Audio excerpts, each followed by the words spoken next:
This is Wandering Winder, back with day 2 of my initial reactions to the Dominion Allies previews. So, first thing today, we've got a couple of piles that are kind of weird. Maybe weird isn't the best word. Unusual piles, augurs and odysseys. Um, the way each of these piles is constructed is you have 4 different cards in the pile, so a split pile, and each of those 4 cards has 4 copies, and they're in a particular order: 4 of this one, then 4 of this one, then 4 of this one, then 4 of this one.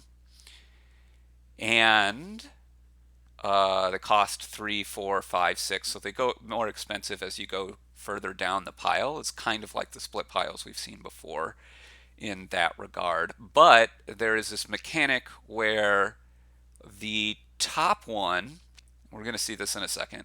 The top one, when you play it, you have the choice to rotate the pile, which what that means is you take whichever card is on top of the pile, you put all copies of it from the top onto the bottom of the pile. So it's probably going to be easier to look at with an example here. So we start with, Herb Gatherer. So Herb Gatherer, when you play it, it says plus a buy, put your deck into your discard pile, look through it, and you may play a treasure from it. You may rotate the augurs.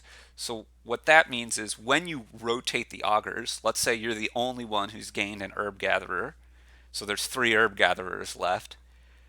If you would choose, and it's a you may, but if you would choose to rotate the augurs, what you would do is you would put the 3 Herb Gatherers that are on top of the augur pile onto the bottom of the augur pile, and then there would be the rest of the pile is just kind of stays as is. So at that point, what the pile would be 4 acolytes on top of 3 sorceresses on top of, wait, did I say, excuse me, let me say that again. After you would rotate in that situation, there would be 4 acolytes on top of 4 sorceresses on top of 4 sibyls on top of the remaining 3 herb gatherers.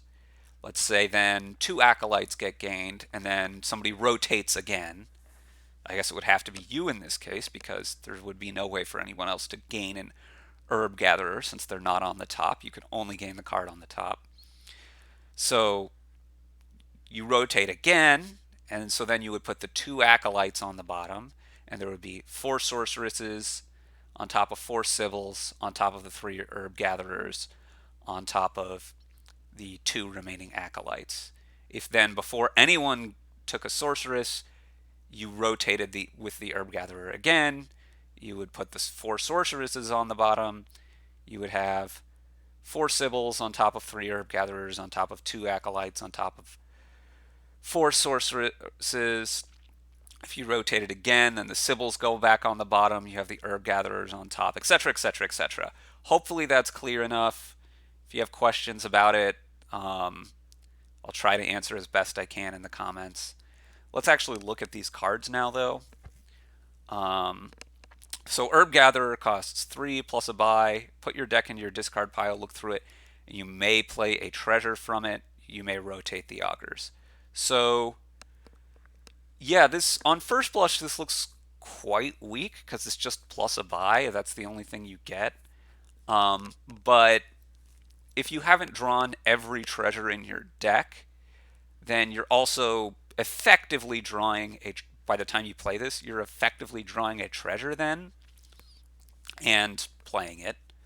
Now, playing a treasure isn't as exciting as playing an action because playing an action would usually cost an action, so you're virtually getting plus an action, whereas playing the treasure wouldn't cost an action because it's, not an action card.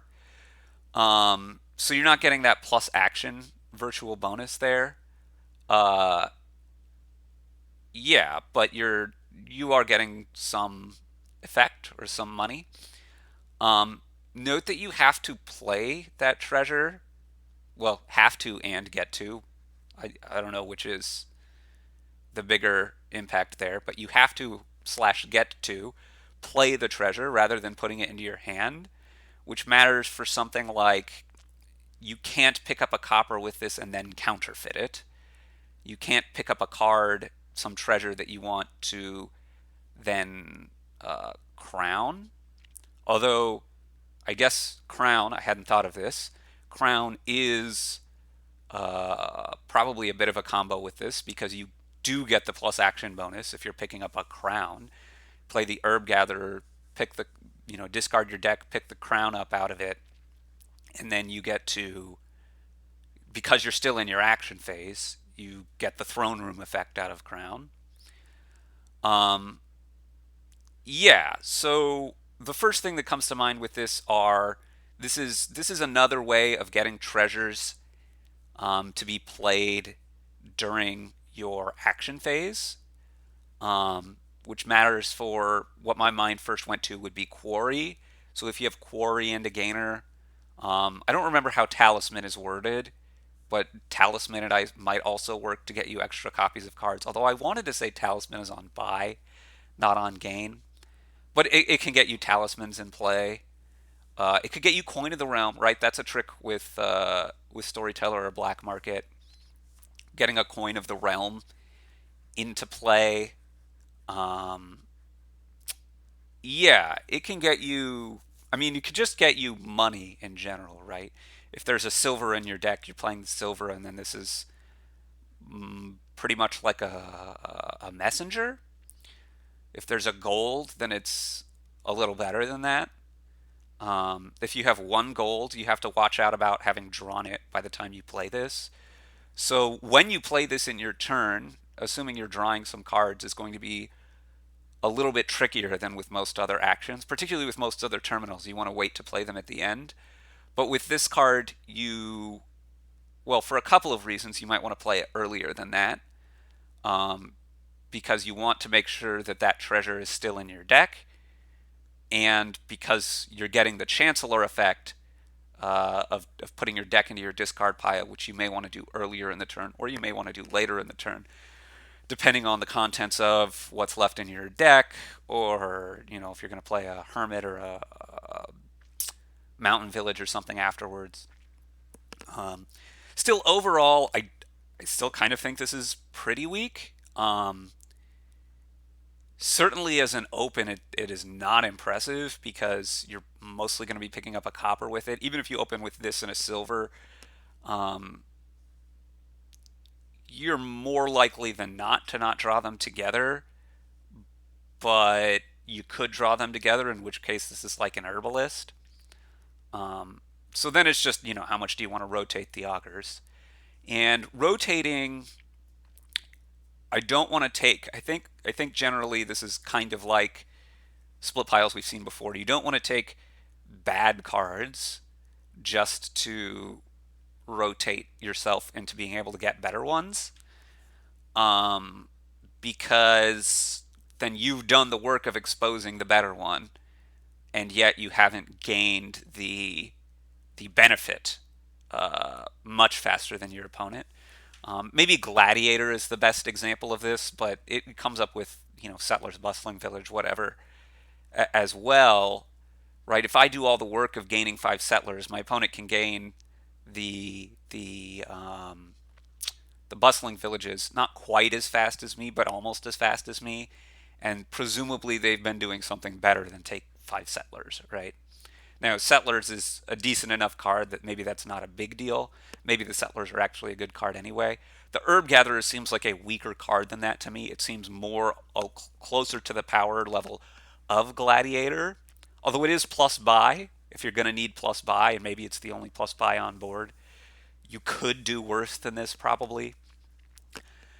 Anyway, in general, I don't think it's very particularly strong, and particularly if you're drawing a lot, it doesn't seem that strong. It's probably a little bit better in a money kind of deck where it can be the messenger effect, or once you get the gold in particular, that would be when I would be starting to be interested in taking these. If we're being a little more critical there, right? If I'm just playing some kind of a money deck, I'm going to be opening with a silver over this until I have at least a few silvers, and probably until I have at least a gold and a couple silvers. And then I might start picking this up. Although, still pretty often at that point, there's going to be other terminals I want better. I want better, I want more. Other terminals which are better, which I want more. Anyway, I'm probably blathering on too much about just this one quarter of this stack. It doesn't seem particularly strong to me, though, and its main use, I think, is going to be for when it's the only plus buy on the board. But do watch out for some of those treasure synergies. Crown, Quarry with a gainer, Coin of the Realm to be able to use the village action on that Coin of the Realm more often. Although this is terminal, so using the village action gets somewhat mitigated by you're playing a kind of crummy terminal. But yeah, let's move on to the next card in the same pile. Acolyte. You may trash. Costs 4. You may trash an action or victory card from your hand to gain a gold. And also, you may trash this to gain an augur. So augur is just these 4 cards. I'm pretty sure it's only these 4, and there's not going to be anything else with the same type there. It's just these 4 split cards in the same pile. So trashing an action or victory card from your hand to gain a gold. I don't think it's going to be very often that you would want to trash an action card from your hand to gain a gold. Most action cards, well, a lot of them are just better than gold straight up. But in particular, giving up the action and not playing it this turn in particular seems like a big thing. Now, if this is like the last action you're playing on the turn, it's your terminal, maybe. Although if it's the last action on you're playing on your turn, it's your terminal. Maybe play the other action instead, because I don't know. It seems to me like that's often going to be a bigger bonus. But this could come up, trashing an action in your hand if it's a trasher, chapel, or remake or something which has outlived its usefulness, or the ever popular rats, or maybe a skulk, something of that nature where you wanted to get the action card for some like on gain effect, and it's outlived its usefulness, or it's just not very good anymore for some reason or another. Maybe it's a necropolis that you started the game with. I don't know. What's more interesting, or probably more powerful, is trash a victory card from your hand to gain a gold. And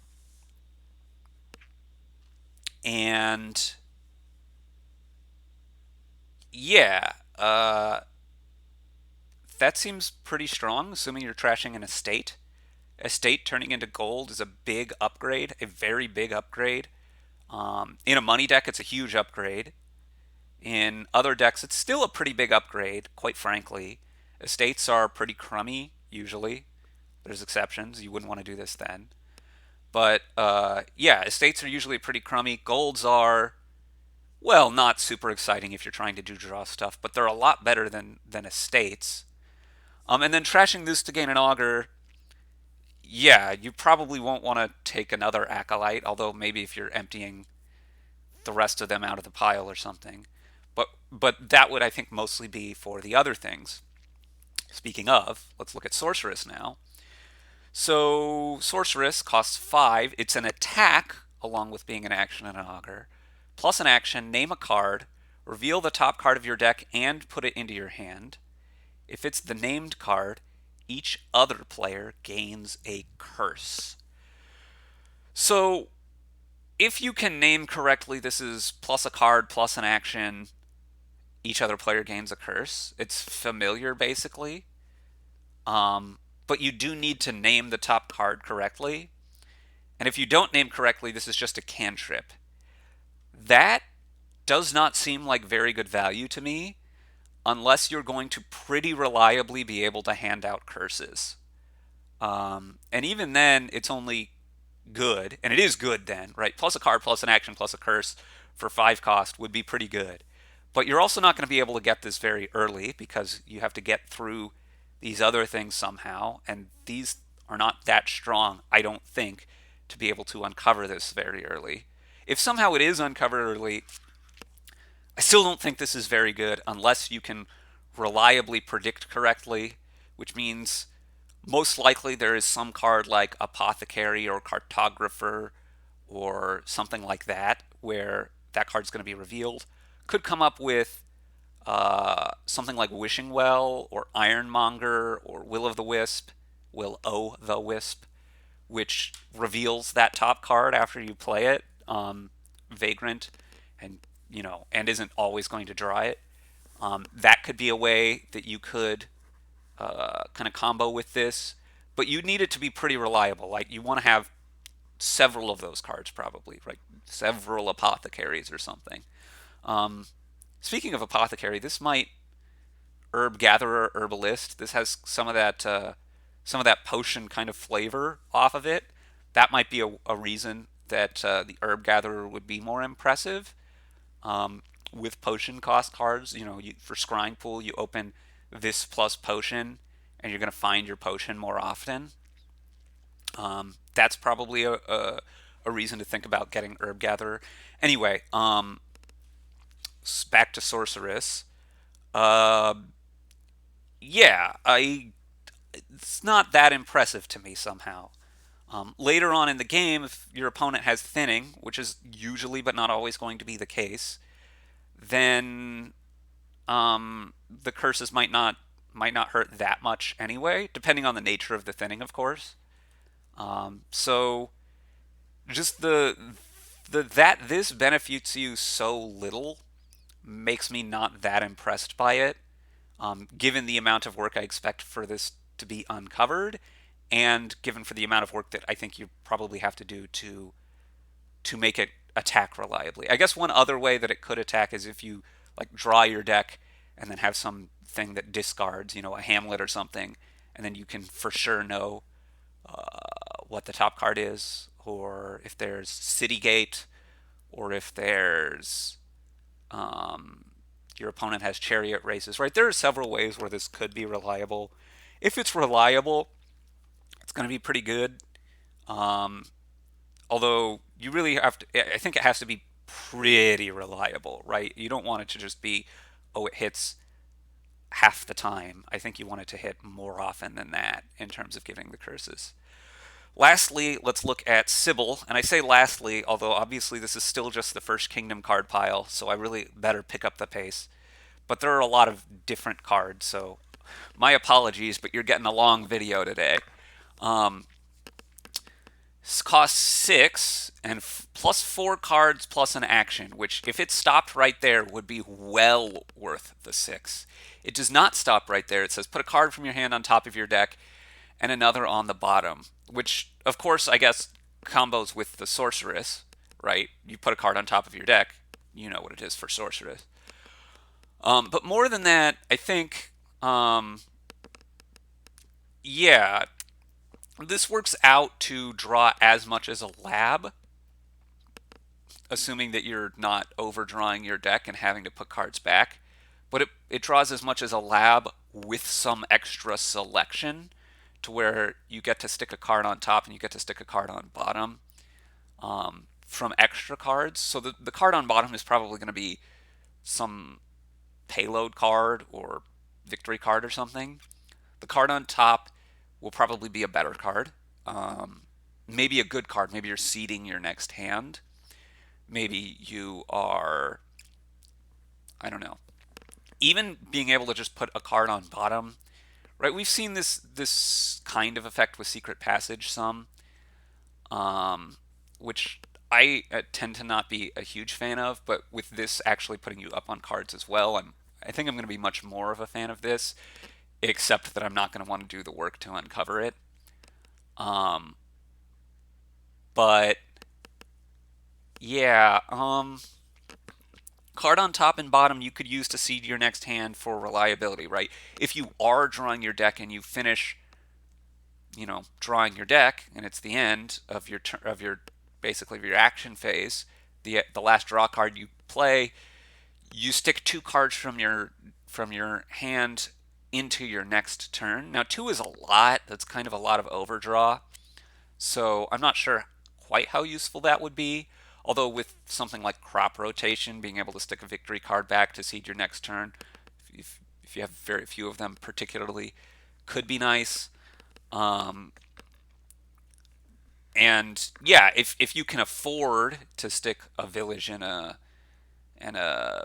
smithy or something back, then that can be nice as well. It's just right if you can afford to do that, you have a lot of overdraw that you drew your deck without needing to play one of your villages and smithies this turn. But there are some other things where you just need to have some particular card to start your turn. And if you could just afford one of those and then stick, I don't know, some garbagey card on top with it, or just cantrip into one of them or something, this could be good. It seems significantly better than Lab, better than Stables, probably usually better than, um, honestly, better than Hunting Party in quite a lot of cases. Although it costs 6, and I don't know that it's enough better than Hunting Party to be worth 6, spending 6 on it compared to 5. Although often that difference is not that important because you have 5 or 6, or you have 6 or 7 money, and you're just getting the best card for your deck. Anyway, blathering on here. I don't think any of these is really worth going out of your way for very much with the rotating. Starting on getting the Herb Gatherer for. So I don't expect to be getting Herb Gatherer very often without the treasure synergies. The other cards, if my opponent reveals them, I might take. It's also a 16 card pile, so it's not going to pile very often, but some interesting designs. The Sybil is the most interesting to me, which is a little bit sad because you're probably not going to see it very often. But let's move on to the next. Whew. Okay, let's try to be a little bit quicker now. Old map. Now, I think this one, I say I'm going to try to be a bit quicker. I think this set is more interesting than the other one. Old map, 3 cost, plus a card, plus an action. You have to discard a card, and then you draw another card, and then you can rotate the Odysseys. These 4 are all Odysseys. I'm pretty sure they're the only Odysseys that are going to be in the set. Plus a card, plus an action, discard a card, plus a card. Seems good to me. Not great, and I probably am not going to just take like only these. You need to, like, from the start of the game, I'm going to want to be taking other cards with it. I'm not going to want to just open double this very often, probably. But if you think about Oasis, Oasis is plus a card, plus an action, discard a card, plus a money. I think getting a card instead of the money is going to tend to be quite significantly better. In that, well, one card is usually going to do better for you than a money. And even if it's not, like, you're usually not going to be drawing much worse than copper on average, right? And in terms of your average card in your deck. If you're drawing a copper, usually that cycling of drawing the copper is better than not, is better than just getting the money, right? So even right off the bat, I think this is going to tend to be better than Oasis. And then later in the game, yeah, discarding a card to draw a card is going to be, I think, even more significantly better. It's quite a bit better in terms of your deck control. This is kind of like Secret Passage. I think is probably the closest comparison, but I think I like this better than Secret Passage in most cases. If you're not setting up, a Will-o'-the-Wisp or a Vagrant or a Wishing Well or something, I think I'm going to like this better than Secret Passage. Kind of similar to Dungeon. I think I might like this better than Dungeon also, quite frankly, because you don't end up down on cards. On top of which, it has synergies with all the stuff that wants to be discarded. Village Green, possibly Faithful Hound. I think Faithful Hound. I guess Tunnel, but that's not the most exciting. Although this is more exciting with Tunnel than most of the other cards I think we've seen.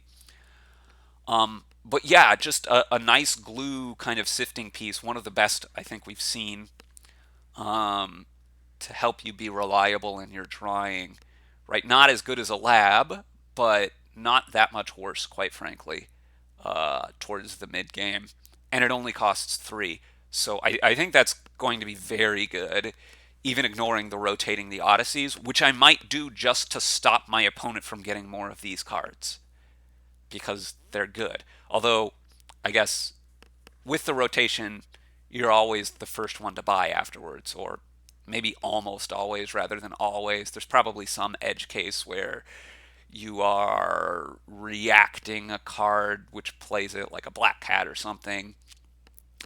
And your opponent plays a workshop and gains an estate, and you react your black cat and play it as Way of the Mouse on old map, and I don't know. Right? There's probably some edge case or something, but yeah, old map seems super solid to me. Um, Maybe the best card we've seen so far in the set of the cards. Although that's not necessarily saying that much because I think most of these cards don't seem all that strong. But let's move on to talking about Voyage, action duration Odyssey, plus an action. If the previous turn wasn't yours, take an extra turn after this one, during which you can only play 3 cards from your hand. That is quite the downside, only being able to play 3 cards from your hand, to the extent that I I don't think there's that many situations where that's good, right? You have to keep in mind you are making your other turns worse by having this in your deck because you have to draw this Voyage card. And yeah, so what are you doing on a turn where you can only play 3 cards? Not 3 treasures, not 3 actions, 3 cards total. Um, it just seems pretty rare that that's going to be a thing that's worth having the stop card in your deck for, to me. Having said that, there are going to be some situations where it would be good. Um, for a second there, I was thinking of Counting House. Counting House, like a Traveling Fair Counting House deck, this will not be good for. You got to put all the you play the Counting House, you put all the coppers in your hand. You can only play 2 of the coppers, so that's awful. Actually, what you need is super high value cards, probably payload cards, right? You want to play 3 Fool's Golds or 3 Platinum or something like that. Um, and you get to draw a 5-card hand, but you basically don't get to draw many cards on it because then that, like if I spend one of my card plays playing a lab, then I'm only going to be able to play 2 payload cards. Yeah, there are probably some little cases for this, and I guess maybe some events or something will work with it because you just get another turn and the event is cheap and you can buy it or something. Or there's some start of turn effect that you can make use of. You're just prepping another turn anyway. But I kind of doubt that it's going to be very common at all. I suspect you're very rarely going to want to touch the Voyage. Next is Sunken Treasure. The 5 cost of the cycle is a treasure. Well, as befits the name. Doesn't make you any money. It says gain an action card you don't have a copy of in play. So this is interesting in terms of if there's some action you want to get more copies of, you need to not play that action on a turn in order to get another copy of it. But it can gain any action. So the big cases for this are all of the expensive things. Overlord, City Quarter, Royal Blacksmith, Possession, those maybe Grand Market, those super hard to gain things because they're so expensive.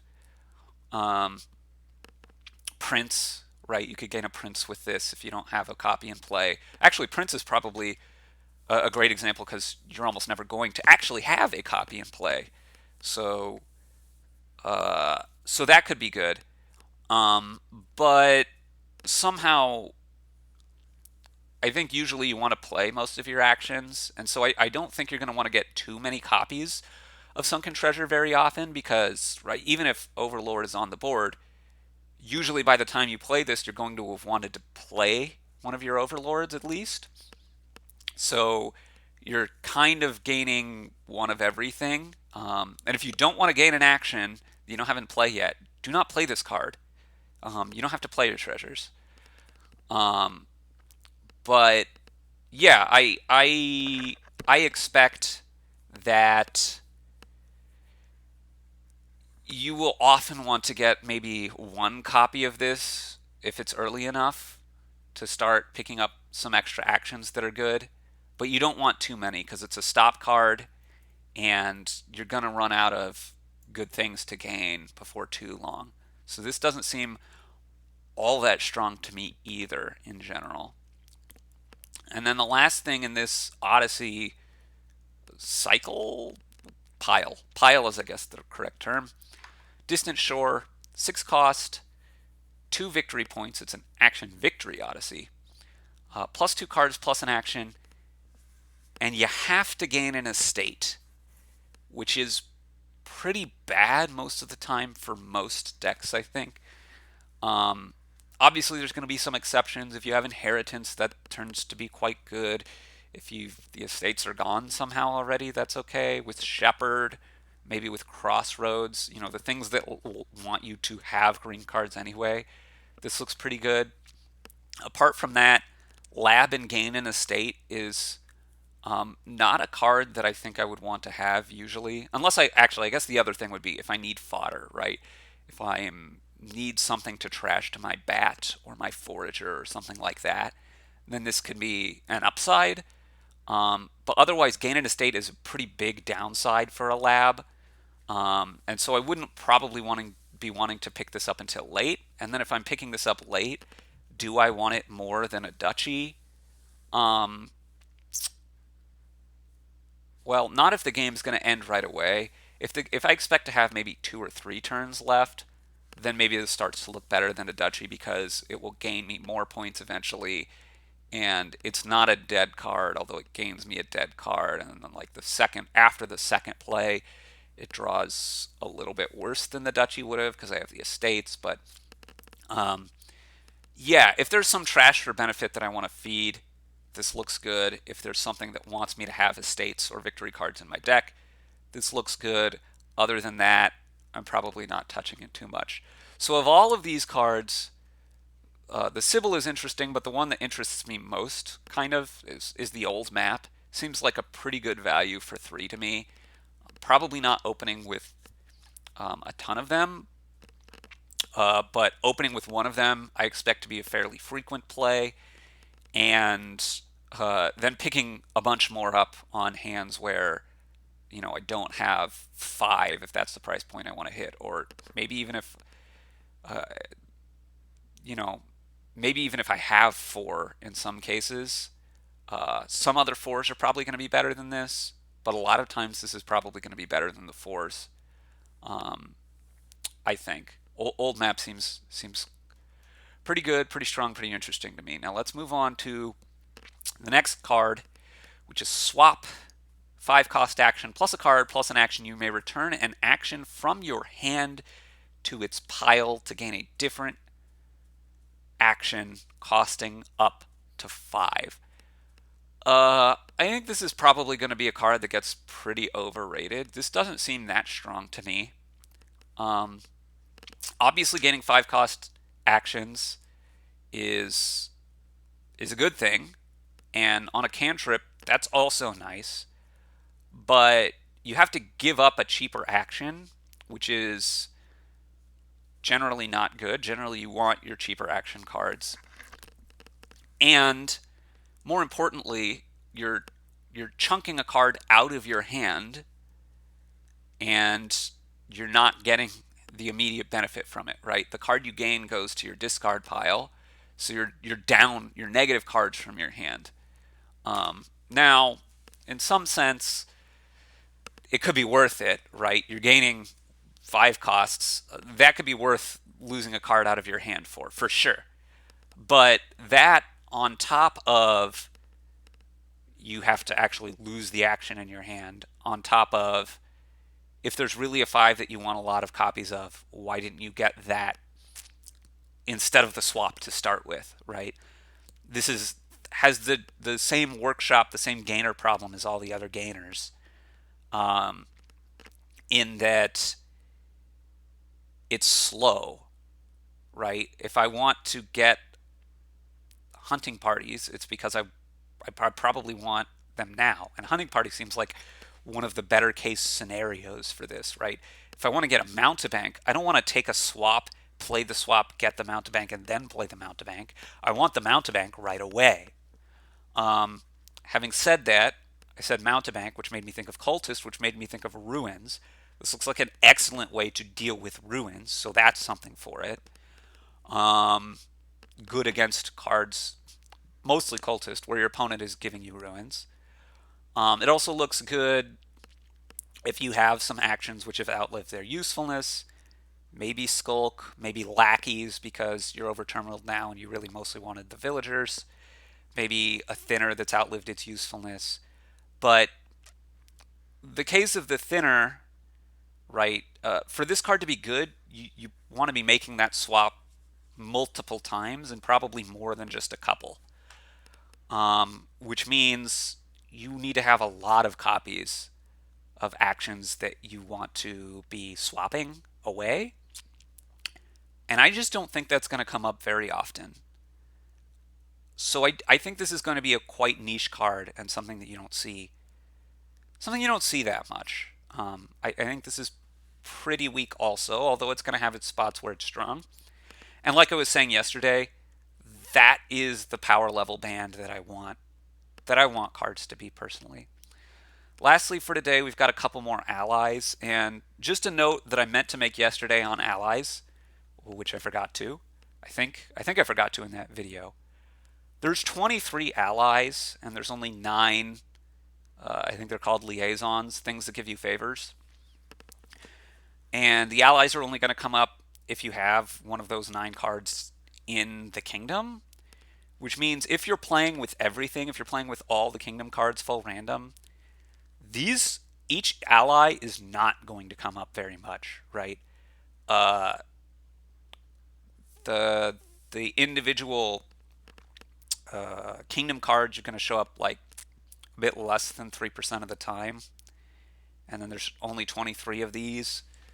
And there's some small possibility that you're going to have more than one liaison. So if I've done my back of the envelope calculation right, each ally is going to show up in slightly less than 1% of games if you're playing full random. So particular combos, unless it's with a specific liaison, obviously the liaisons are going to show up 1/9 of the time that ally is in play, and actually a bit more than 1/9 because there's some chance you have 2 liaisons, so it's probably closer to an eighth or something. Anyway, the point is, it's not going to be very often that you have any particular ally in your game to start with. So looking out for specific combos with them, unless it's with a liaison card, is probably not something to spend a lot of time on. Having said that, you know, I probably will anyway, because I don't know. Anyway, let's get to these particular 2 allies. I guess one other thing about allies before I get to them, I'm not sure whether the ally takes one of your 2 landscape spots. I think it does, but I'm not sure how that interacts with choosing the number. I guess you probably take the kingdom cards I see, because the way that I would usually have said before to decide whether or not you have, or which landscapes you have, is you use if you're thinking about it in paper, you use the randomizer deck and you include the landscapes in there, and if you flip over a landscape before you're to 10 kingdom cards, you use that landscape, and then after you get 2 landscapes you ignore it, or after you get 1 way you ignore additional ones. With this, it has to be tied to the actual kingdom card, kind of, right? You're not going to flip these out like that. So I don't know how that works in terms of selecting the cards from your kingdom if you're really doing full random. Obviously, you could play however you want if you're setting it up yourself. But in terms of like digital implementations, I don't know quite how that's going to work in terms of affecting the percentages of everything. But I think almost regardless, this is going to be rarer. These allies are going to be rarer than anything else. Um, they're kind of significantly rarer than even any individual way was before. Although the ways are getting more rare now, I expect. So these are maybe only a little bit rarer after what's coming up. Although I still think they should be a bit rarer. Anyway, let's talk about these allies. Crafter's Guild. At the start of your turn, you may spend 2 favors to gain a card costing up to 4 onto your deck. Did I say coffers or did I say favors? I meant to say favors. 2 favors seems like a lot to me. Although, excuse me. Although this is a, is this even a big benefit? I mean, I guess you get to know what your hand looks like.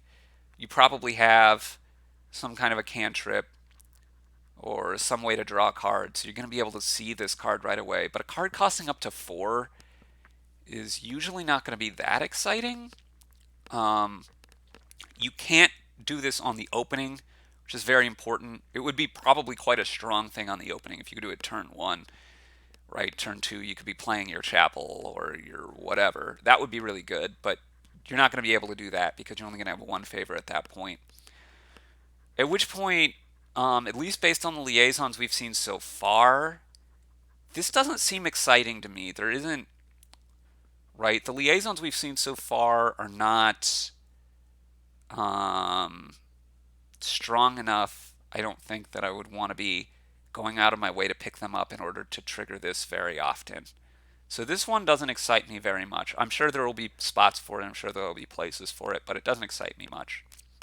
Um, City State. When you gain an action card during your turn, you may spend 2 favors to play it. Again, 2 favors instead of 1. This one is a lot more exciting to me. Note that unlike Innovation, you can do this as many times as you want, or as many times as you have favors for. So this seems potentially quite strong to me.